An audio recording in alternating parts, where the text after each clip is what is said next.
नमस्कार साथियों। तो जैसा कि आप देख रहे हैं कि छोटी सी खुशखबरी है। जो लोग 67 देंगे, 67th बीपीएससी जो लोग देंगे उनके लिए खुशखबरी है कि सीट्स और ऐड हो गई है, कुछ सीट्स ऐड हो गई है। तो देखिए, ये खींचते खींचते ये एग्ज़ाम्स जो है, इलेक्शन तो आ ही जाना है, तो इसको भी देखिए। जो टोटल जो है ना 1000 सीट के अप्रॉक्स जो है वो बहुत ज़्यादा हंगामा है कि 1000 सीट आएगी, 1200 आएगी, 1400 आएगी। तो हम लोग अभी भी एग्जैक्ट नहीं बोल सकते हैं कि जब तक कि इसकी प्रॉपर जो है लिस्टिंग ना हो, यानी कि प्रॉपर जब तक इसमें ऑफिशियल नोटिस ना आ जाए। पेपर में जो छप रहा है उसको हम लोग पूरा कंफर्म नहीं मानेंगे।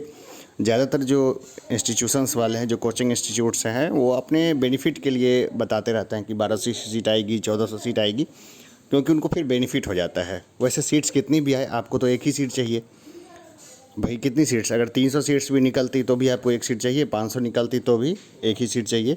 कंपटीशन का लेवल में भी बहुत ज़्यादा फ़र्क नहीं आता है, क्योंकि जो लोग नहीं पढ़ते हैं, अगर 5000 सीट भी निकल जाए तो उनका तो होने से रहा। तो चलिए, ये बेसिक चीज़ें हैं, जानकारी हमने दी है। और एक दूसरी चीज़ है कि अभी 64th बीपीएससी को लेकर के, 64th बीपीएससी में जो अनियमितता हुई, बहुत ज़्यादा अनियमितता हुई, इसको लेकर के एनसीबीसी आयोग देख रहा है सारे मामले को। तो उस मामले में ये है कि नॉन ज्वाइनिंग सीट्स जो है उसके ऊपर पहला हक किसका होना चाहिए। तो पहला हक उनका होना चाहिए जो इंटरव्यू तक पहुँचे और मेरिट लिस्ट में कुछ मार्क्स से कम रह गए।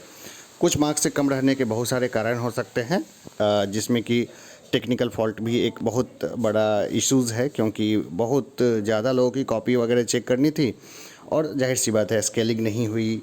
इसके अलावा आप देखिए कि ओबीसी वाले इश्यूज़ में जो है दोनों का एक ही कट ऑफ कर दिया गया, क्योंकि नॉर्मली 4 से 5 मार्क्स का फ़र्क होना चाहिए था और होता भी है, तो उसको एक जगह कर दिया गया। बहुत सारी अनियमितताएं देखने को मिली है।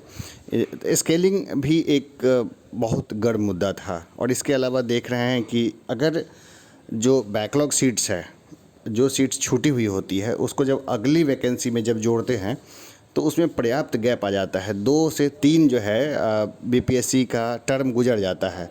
तो जो रिजर्व कैंडिडेट्स की सीट्स खाली हुई, जो कि हो ही जाती है बहुत बार, बहुत कारण से रिजर्व कैटेगरी का भी स्टूडेंट्स है, तो एक ही स्टूडेंट्स बार बार सेलेक्ट होता रहता है। तो वो जो सीटें खाली हो गई, तो इस तरह से वो सीटें जो है ना, वो रिजर्व कैटेगरी की खाली ही रह जाती है, तो वो भर्ती नहीं है। तो ये तो रिजर्वेशन का जो सिद्धांत है उसका भी उल्लंघन है।